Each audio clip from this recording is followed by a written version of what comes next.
आज चाहिँ भैरव मन्दिरमा हामीले यस्तो दृश्य देख्यौँ।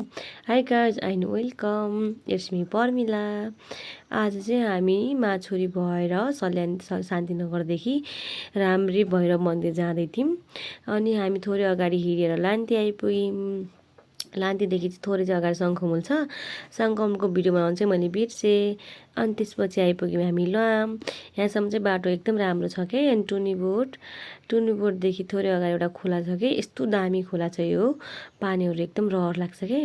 अनि त्यसपछि यहाँनिर एउटा गाडी पल्टेको थियो, भिडियो चाहिँ बनाएको थिएँ, हाल्न बिर्सेछु।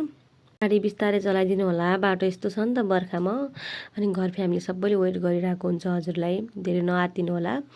अनि त्यसपछि कच्ची बाटो आयो, आन्टी चाहिँ एकदम डराउनुहुन्छ कि। त्यसपछि मैले चलाएँ अनि हामी पुग्यौँ त्यहाँ राम्री पुगेर चाहिँ मैले भिडियो बनाउन बिर्सेछु। अनि मैले स्कुटी पार्किङ गरेर चाहिँ हामी लाग्यौँ उकालोतिर। बाटोमा एउटा अङ्कल भेटिनु भयो। अङ्कल समय कति लाग्छ भनेको त, यसरी लोट्यो भने चाहिँ 2-2.5 घन्टा लाग्छ, नत्र भने 1 घन्टामा पुग्छौ भन्नुभयो। तर चाहिँ हामी नलोटेर गयौँ, तर 1 घन्टामै पुग्न चाहिँ। अनि यति धेरै गर्मी थियो कि, पानी पनि परिरहेको थियो, उकालो हिँडेर होला गर्मी भइरहेको थियो, एकदमै धेरै पसिना आइरहेको थियो। यहाँनिरको सिन चाहिँ यस्तो दामी लाग्यो होइन, मलाई चाहिँ यस्तो मन पर्यो क्या मलाई। अनि यहाँ चाहिँ ट्रेकिङ आउने को सपना छ, कता जान मन छ, अनि यता आउनु होला भैरव मन्दिरमा। यो ट्रेकिङ जाने सपना पनि पुरा हुन्छ मेरो जसरी नै। अनि हामी यसरी खाली हिँडिँदा यस्तो गाह्रो भइरहेको छ नि त। एउटा दाइले 2 कार्टुन पानी बोकेर यस्तो उकालोमा हामीलाई पनि जितेर सुई हिँडिरहनु भएको थियो। म सक भएँ। अनि अगाडि हेर्छु त मेरो अगाडि आन्टी चाहिँ डङ्ल्याङ्ग उठ्नु भएको छ चिप्लेर।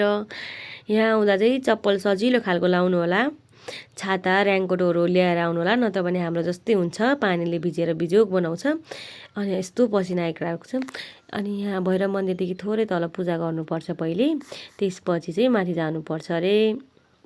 अनि यति बेलादेखि पानी पर्न सुरु गरेको, हामीले माथि जाँदा पूजा गर्दा यति ठुलो पानी पर्यो, पुरै भिजेर हामी त जाडो एकदमै धेरै भइरहेको थियो। त्यसपछि हामी पूजासुजा गरेर एकछिन बस्यौँ त्यहीँनिर, त्यही पनि पानी बित्दैन। त्यसपछि हामी लाग्यौँ घरतिर। अनि हामी घर आउँदा चाहिँ यसरी यहाँ धामी पुजारी बाजेहरू कामै राख्नु भएको थियो।